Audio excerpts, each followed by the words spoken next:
দুটো কার্ডে ভোট দিতে যান আপনি? না না, একটা আমি ভোট দিয়ে দেখেন। দুটো কার্ড তো একদিন তো একটা কার্ডই হওয়ার কথা। হ্যাঁ, তো এটা বলে ভুল বলে এটা বলে হবে না, ওই জন্য এটা করেছে। এটা তো আমি তো করি না, তো ব্যবহার করেন না না, ব্যবহার করি না। ব্যবহার করবো কেন? আমার একটাই। কোথায় ভোট দেন আপনি? আমি দিয়ে ইয়াতে টেকনোতে। হ্যাঁ, এখন টেকনোতে হয়েছে। একই নামে রয়েছে দুটি ভোটার কার্ড, যার এপিক নম্বরও আলাদা। বালুরঘাট পুরসভার ৮ নম্বর ওয়ার্ডের মঙ্গলপুর এলাকায় ২৯ নম্বর বুথের ঘটনা। মঙ্গলবার রাতে বিজেপির এক বিএলও সোশ্যাল মিডিয়ায় ভুয়ো ভোটারের অভিযোগ তুলে পোস্ট করতেই চাঞ্চল্য তৈরি হয়। তার দাবি, এক মহিলার নামে দুটি ভোটার কার্ডের খোঁজ মিলেছে।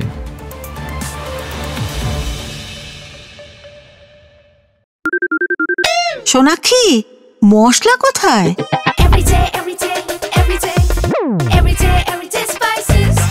এভরিডে মশলা, দেশের স্বাদ। রামকৃষ্ণ আইভিএফ সেন্টার, মা হওয়ার স্বপ্ন পূরণ।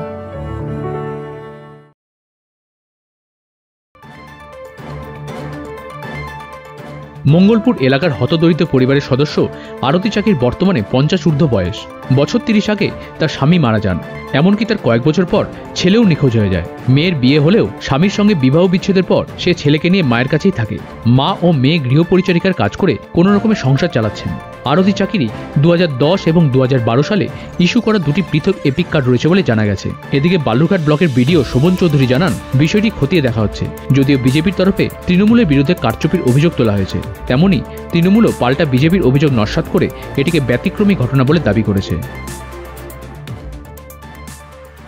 উনি নিজে থেকে কোনো রকম কোনো ত্রুটি করেছেন, সম্ভবত এটি টেকনিক্যাল কারণে, বা কোনো ব্যক্তি ওনার নামকে ভুয়োভাবে ব্যবহার করে তার নামে ভুয়ো ভোটার কার্ড বানিয়ে তার নামে হয়তো ভোট দেন। এটা কিভাবে হয়েছে বা কেন হয়েছে এটা আমাদের বিষয় নেই জানার। তবে বিএলও কালকে আমায় বলেছিল রাতে, আজকে আমরা কথা বলি গিয়ে। বিষয়টা হচ্ছে এটা একটা মিসআন্ডারস্ট্যান্ডিং বা কোনো একটা ভুল হয়েছে হয়তো, আমরা সেটা দেখেছি এবং বিএলও সঙ্গে সঙ্গে ইআরওকে জানিয়েছে এবং বিডিও সাহেবকেও জানানো হয়েছে। বালুরঘাট থেকে সুবীর মহন্তের রিপোর্ট, উত্তরবঙ্গ সংবাদ।